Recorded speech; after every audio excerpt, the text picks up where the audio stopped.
زندگی میں ہمیشہ دینے والے بنے، خود سے زیادہ ہمیشہ دوسروں کی ضرورتوں کو ترجیح دیں۔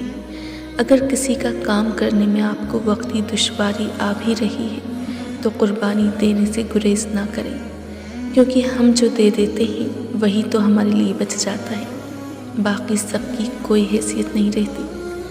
ہمیشہ یاد رکھیے، جن ہاتھوں کو اللہ کی خاطر دینے کی عادت ہو جائے تو اللہ تعالیٰ بھی ان دینے والوں کی جھولیاں کبھی خالی نہیں رہنے دیتے۔ رب سے جڑنے کی سفر میں پل پل کی آزمائش ہے، پل پل کی رکاوٹیں ہیں۔ اگر اس دنیا میں جینا اتنا آسان ہوتا تو پھر وہ اللہ اسے آزمائشوں کی جگہ کیوں کہتا؟ زندگی تو نام ہی آزمائشوں اور مشکلات کا ہے۔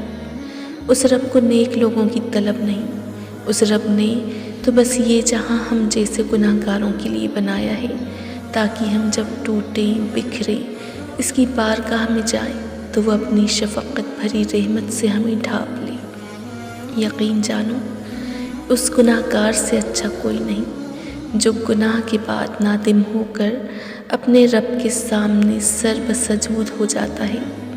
اعمال پر منتیں اکثر سبقت لے جاتی ہیں اور علم بھی نہیں ہوتا کہ کب ایک گناہ گار شخص اپنے رب کا پسندیدہ ترین ہو جاتا ہے۔